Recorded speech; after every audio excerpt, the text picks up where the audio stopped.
Bismillahirrahmanirrahim. Assalamualaikum warahmatullahi wabarakatuh.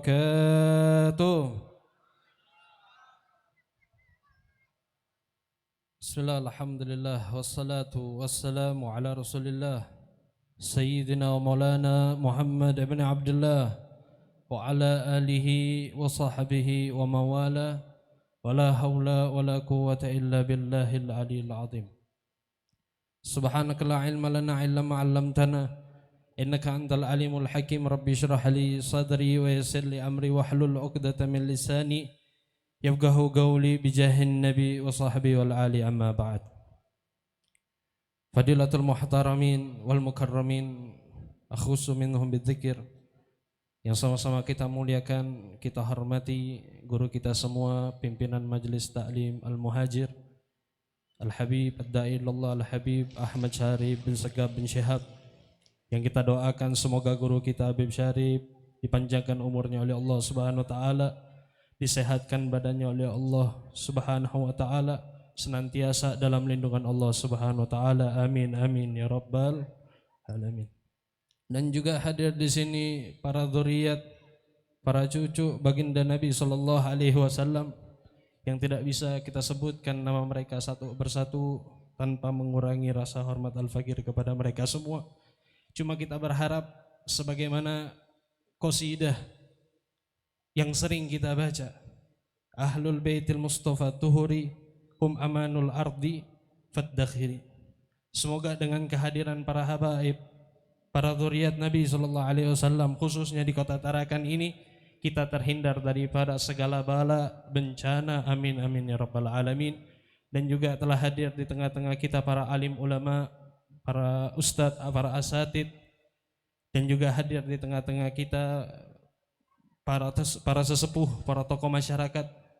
Dan juga salam penghormatan yang paling tinggi Al-Fakir ucapkan kepada para hadirin wal hadirat, muslimin, muslimat, mu'minin, mu'minat, yang kita berharap kepada Allah tidak kita keluar daripada perkumpulan yang sangat mulia ini kecuali Allah ampunkan segala dosa-dosa kita, yang sakit disembuhkan oleh Allah, yang punya hutang diselesaikan oleh Allah.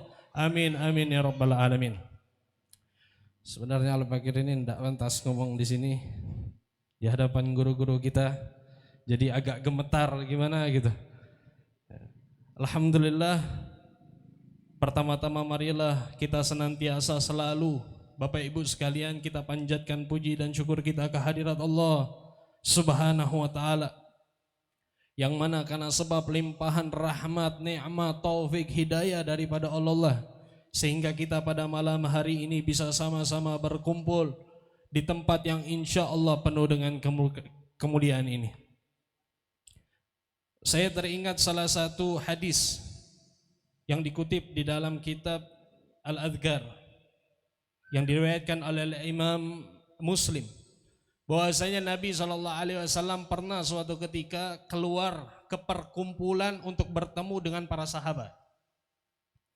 Ketika datang ke dalam perkumpulan tersebut, para hadirin wal hadirat, Nabi kaget bertanya kepada para sahabat, "Ma ajlasakum?" Kalian ini duduk di sini, kumpul di sini lagi ngapain? Kata Nabi. Kemudian para sahabat pun menjawab pertanyaan Nabi, "Ya Rasulullah, jalasna nadhkurullah ta'ala wa nahmaduhu alaina wa nahmaduhu alaih."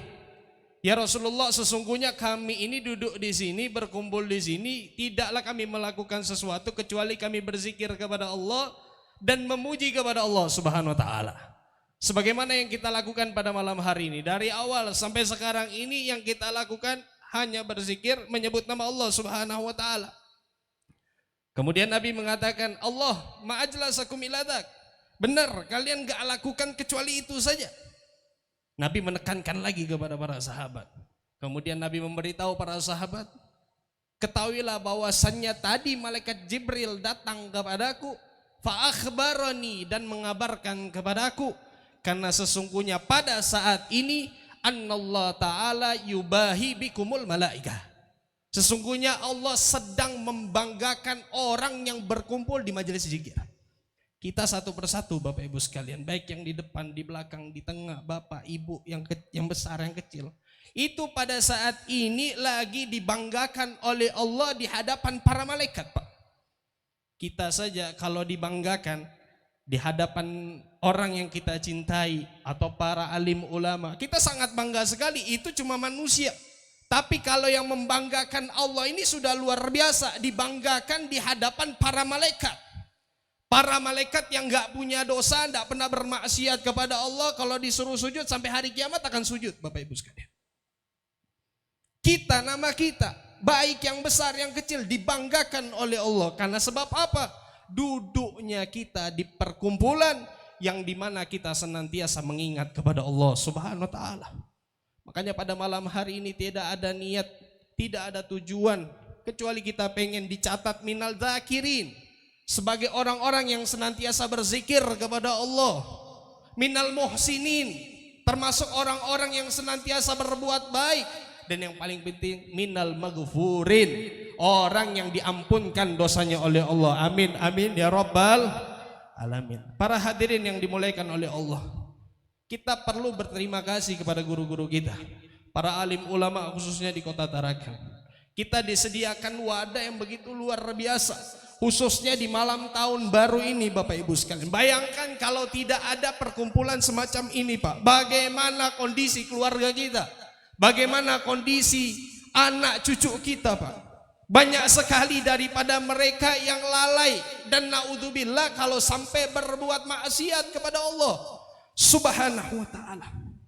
Padahal umur kita ini, usia kita ini tidak ada yang tahu kapan kita akan kembali kepada Allah. Naudzubillah kalau sampai malam hari ini kita melanggar perintah Allah, bermaksiat kepada Allah, kemudian kita dicabut nyawa kita, mati dalam keadaan husnul khatimah, Bapak Ibu sekalian.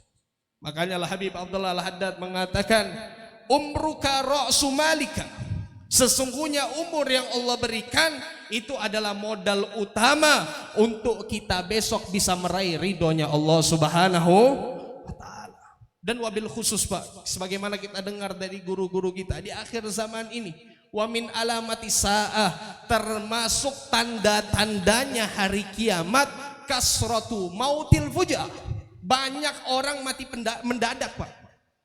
Kita sekarang kan leha-leha saja, santai-santai saja, seakan-akan umur masih panjang, nyawa masih banyak. Tapi katanya Nabi, termasuk tandanya hari kiamat, banyaknya orang yang mati secara mendadak. Maksudnya bagaimana, Ustadz? Nggak tunggu sakit, nggak tunggu tua, nggak tunggu kita ke rumah sakit dulu. Kapanpun Allah mau cabut, kita juga bisa mati, Bapak Ibu sekalian. Maka beruntunglah kalau orang ketika dicabut nyawanya, amalnya banyak, Pak. Dan sungguh rugi manusia ketika dicabut nyawanya, amalnya sedikit, keburukannya banyak, Bapak Ibu sekalian. Makanya Rasulullah SAW mengatakan, memberikan wanti-wanti kepada kita, Pak. Kalau ada manusia sudah sampai umurnya 40 tahun, ini patokan umur, Pak. Walaupun umur itu tidak ada batasannya, 30 bisa mati, 25 bisa mati. 40 tahun nih, kata Rasulullah SAW, umur orang sudah sampai 40 tahun, tapi kebaikannya tidak jauh lebih banyak daripada kejelekannya, maka setan datang di depan mukanya, meludahi kita dan menertawai kita. Setan meludahi kita dan menertawai kita, seraya berkata, hadza wajhun la yuflih. Orang yang 40 tahun suka minum minuman keras, 40 tahun masih suka meninggalkan sholat 5 waktu, umur 40 tahun masih suka melaksanakan kemaksiatan, orang yang semacam ini kata setan tidak akan pernah bahagia. Dan yang terakhir, Bapak Ibu sekalian, wabil khusus sholat 5 waktu kita ini sangat penting sekali. Kita mungkin ada di dalam Islam ini 5 rukun Islam. Yang pertama syahadat, kedua sholat 5 waktu, ketiga puasa, keempat zakat, yang kelima haji. Mungkin haji sebagian orang bisa, ada juga tidak bisa. Yang keempat zakat, ada yang mampu, ada juga yang tidak mampu. Puasa, kalau kita ada uzur diperbolehkan kita meninggalkan puasa, Pak. Tapi kalau yang namanya sholat, khususnya laki-laki, jangan sampai mudah untuk meninggalkan sholat 5 waktu, Bapak Ibu sekalian. Ini kadang kita baru sakit kepala sedikit, baru pilek sedikit, baru berjalan, Dari sini sampai Juwata sudah meninggalkan salat 5 waktu. Padahal kata Nabi, as-salat imaduddin, sesungguhnya salat 5 waktu itu tiang agama. Kalau kita tidak menjaga tiang agama ini, sekalipun amal ibadah kita yang lain bagus, maka amal ibadah yang lain akan rusak karena sebab salat 5 waktu kita tinggalkan. Tapi kalau kita menjaga salat 5 waktu, walaupun kita belum pernah haji, belum pernah umroh, sodako juga kadang-kadang, baca Quran juga kadang-kadang, tapi kita senantiasa jaga salat 5 waktu kita, Bapak Ibu sekalian, maka amal yang kurang itu akan disempurnakan karena sebab kita jaga salat 5 waktu. Dan orang yang kebiasaan meninggalkan salat 5 waktu, ancaman ini paling keras daripada Nabi, Bapak Ibu sekalian. Orang yang kebiasaan meninggalkan salat 5 waktu, namanya sudah terdaftar di pintu api neraka. Kita masih di dunia, tapi meninggalkan salat 5 waktu, nama kita terpampang di depan pintu api neraka, Bapak Ibu sekalian. Makanya yang masih meninggalkan salat 5 waktu, ayo sama-sama kita kerjakan salat 5 waktu, Pak.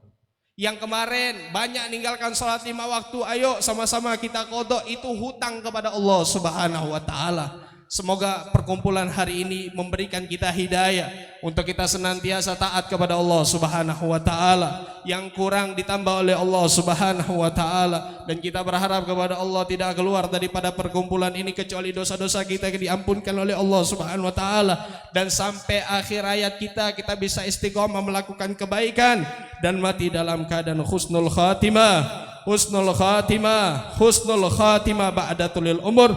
Mungkin cuma ini yang bisa saya sampaikan, kurang lebihnya mohon dimaafkan. Wassallallahu ala sayyidina maulana Muhammadin wa ala alihi sayyidina Muhammad walhamdulillahirabbil alamin wal afu minkum. Wassalamualaikum warahmatullahi wabarakatuh.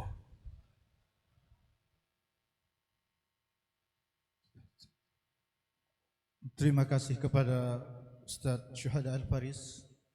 Selanjutnya kita dengarkan tausiah yang akan disampaikan oleh Ustaz Huzaifah bin Harun. Kami persilahkan.